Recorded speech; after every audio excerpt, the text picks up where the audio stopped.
Hello fellow Paradoxians, I'm Bibor.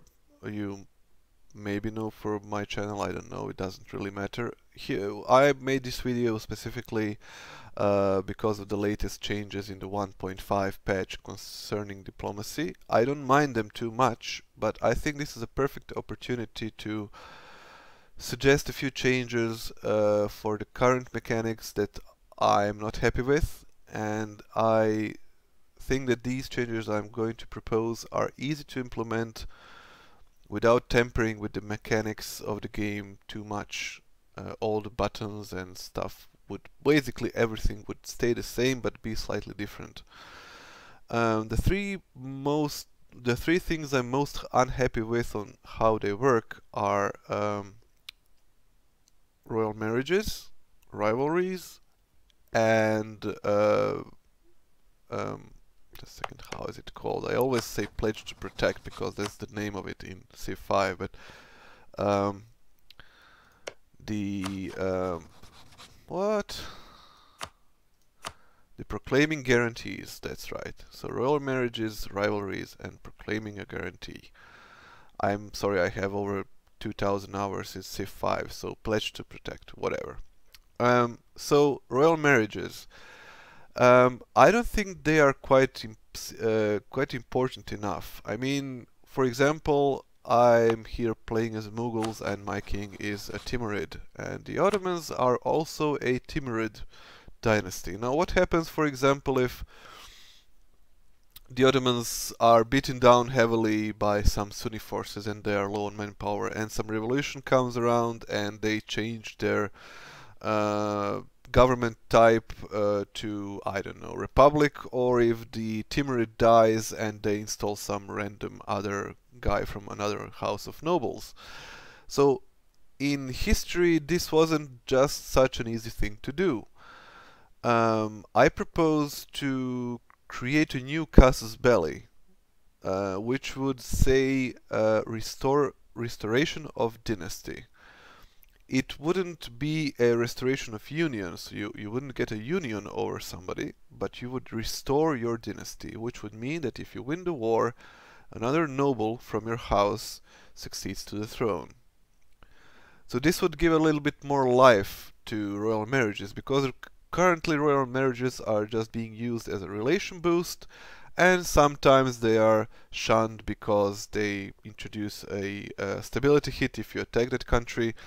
And generally they don't do that much except for getting your ticket to a lottery, which is called getting a union over somebody. So I think that marriages should be something that and your dynasty in general should be something that is slightly more important for the global politics, especially since they give a bonus to relations and so on. So there's the third thing. The second thing is rivalries. Well, rivalries are currently being used also just as a relation boost. And I can just easily click the Ottomans and set them as a rival, and somebody else who has them as a rival will get I'll get a relation boost with them. And yes, it's ticking over time now, but it doesn't really do much except giving you the opportunity to boost relations with someone else, and you get some more prestige from battles and so on. Fabricating claims is easier, but with the new mechanic that says that you get a -100 chance to ally another great power, I think that rivalries and proclaiming guarantees are actually a very good mechanic on how to enable smaller countries to get more out of the big powers while still not being too connect the whole world in a network of alliance webs. So my idea would be that the first real big flaw of this of the guarantee mechanic right now is that I can use the proclaim guarantee aggressively. So for example, if I want to attack the Oirat horde, I will, and if I'm powerful enough, I can guarantee them when I'm not at war with them. So for example, I guarantee them, I leave the guarantee, I attack them, I take some provinces, I guarantee them again so that nobody else attacks them, and then when I'm ready to go to war again in 5 years, I cancel the guarantee and finally vassalize them so I can sell them back all their land.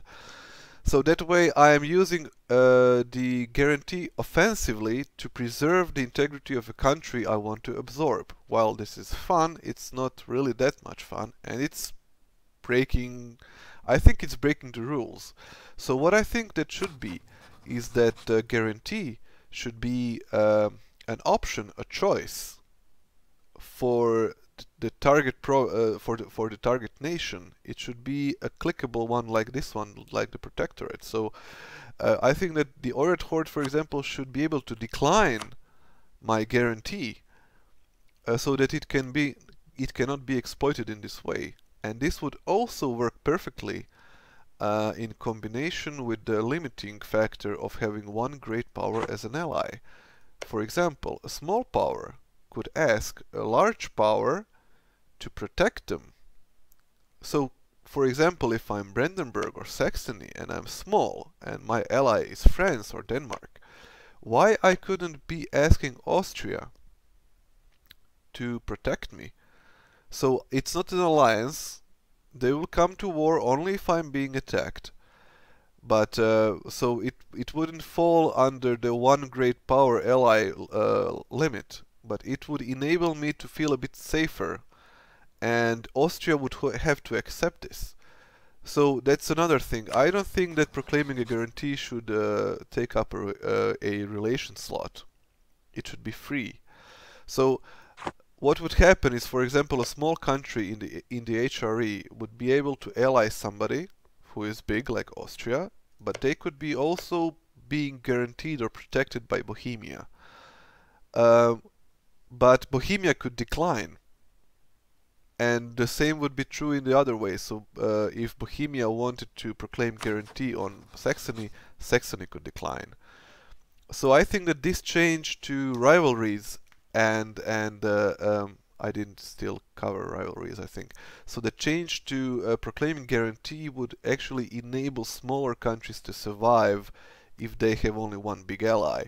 Now, why do I say survive? Because it often happens that your big ally is depleted in some other big war, and when the real enemy comes to your gate, your ally cannot help you.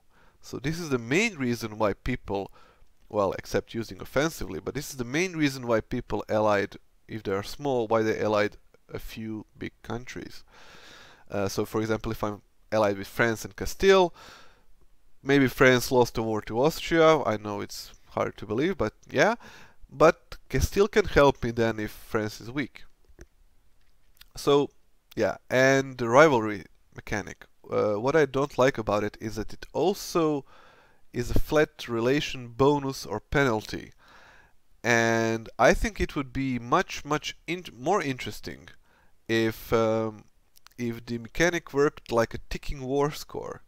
So for example, if Hungary has the rival Ottomans and Poland has the rival Ottomans, then their relations would go up because of the rivalry if they perform successful tasks against the rival. Not a ticking one like now, but for example, if Hungary blockades their ports, they get plus 10% relations with Poland. If they wage a successful war, they get some relation boost with Poland. If they, I don't know, change the religion of Ottomans to Catholic, they get a relation with Poland if Poland is Catholic. So, like in war, I think that rivalry should be an incremental thing that would make sense that you have long-term rivals, because rivalry is a question of diplomacy and international attitude and internal propaganda, something that can be done over dozens of years, hundreds of years even. So England and France were rivals for a very long time, and everybody knew in the world that until World War I, or maybe some years before that, they were rivals. And the whole world knew, and they tried to shift their alliances in that fashion and so on. So I think rivalry should be a good mechanic to expand in a way that it doesn't just give a bonus, but to be something that you need to invest in, almost exactly the same as an ally. So if you want to keep your allies, you have to go to their wars, you have to defend them, you have to improve your relations with them, and so on. While rivals should be the opposite, the negative diplomacy, the negative alliance, where you boost the relations with their other rivals by attacking them, by blockading them, by killing their armies, by killing their ships. So something that needs to be worked on, like an inverse diplomacy. This concludes the video. I think these changes, which would be very easy to implement, would enrich the diplomacy aspect of this great game significantly. Thank you for watching.